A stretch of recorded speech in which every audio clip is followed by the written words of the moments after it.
এই মাসের মধ্যে যদি নির্বাচনী রোডম্যাপ ঘোষণা করা না হয় তাহলে বাংলাদেশের সমস্ত যুব সমাজকে সাথে নিয়ে ওই যমুনা ঘেরাও করা হবে।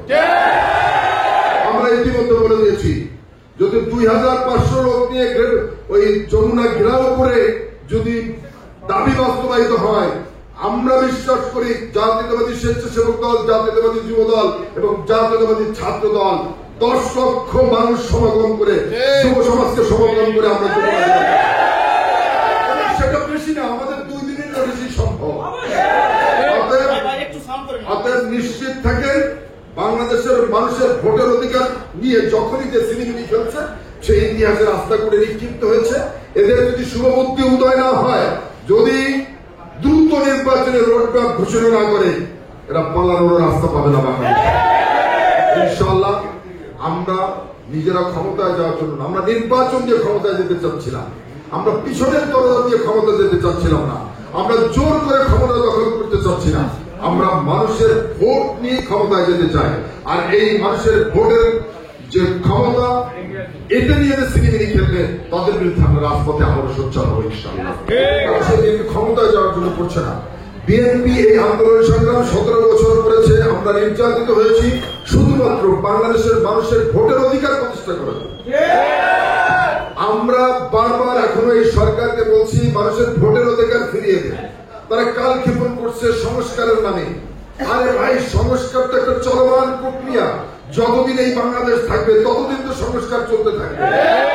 এইবার এই 50 বছর পরে এখন যে সংস্কারের প্রস্তাবনা আসছে, 50 বছর পরে এই সংস্কার চলবে না, আবার নতুন করে চিন্তা করতে হবে কিভাবে সংস্কার করা যায়। এটা তো কালক্ষেপণের কিছু নাই, কিন্তু পরিকল্পিত ভাবে এরা কালক্ষেপণ করছে।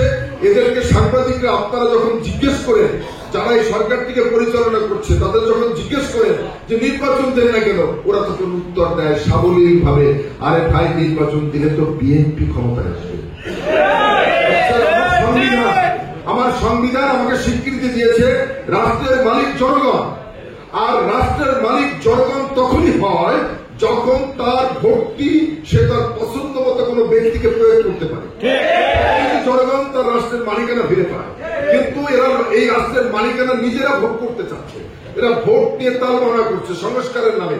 আরে ভাই, সংস্কার তো 5ই আগস্টের আগে 23 সালে বিএনপির পক্ষ থেকে আমাদের ভারপ্রাপ্ত চেয়ারম্যান জনাব তারেক রহমান জাতির সামনে দিয়েছিল। দফার যে রাষ্ট্র মেরামতের সংস্কারের যে প্রস্তাবনা দিয়েছে, দেখেন না ওটার মধ্যেই তো সব আছে। আমরা মনে করি তারেক রহমান প্রণীত এই 31 দফা হচ্ছে বাংলাদেশের মানুষের মুক্তির সড়ক। আমাদের একটা লক্ষ্য, আমি আগে বলছি মানুষের ভোটের অধিকার প্রতিষ্ঠিত হয়। কিন্তু পট পরিবর্তনের পরে একটা অন্তর্বর্তী সরকার আসলেন, কিছু ছাত্র তারা এই অন্তর্বর্তী সরকারকে পরিচালনা করছেন, কিন্তু আজকে তাদেরকে আমরা এই দেশের থেকে, দেশপ্রেম থেকে আজকে তারা বেশি দেখছি দুর্নীতি প্রেম হয়ে গেছে। তারা DC office, SP office, NGRD office, roads and highway office, এখন গরুর হাটে, মানে যেখানে টাকার উৎস সব জায়গায় তারা দৌড়চ্ছে। আজকে মানুষ হতাশ হয়েছে, আশা করেছিল দেশের মানুষ ওদের থেকে নতুন কিছু পাবে, কিন্তু মানুষ রীতিমতো হতাশ হয়েছে ওদের কাছ থেকে, ওদের আচরণে। এবং তারা ফেসবুকে মিথ্যাচার করছে যে বাংলাদেশের সমস্ত যুব সমাজ নাকি তাদের সাথে, ছাত্র সমাজ নাকি তাদের সাথে।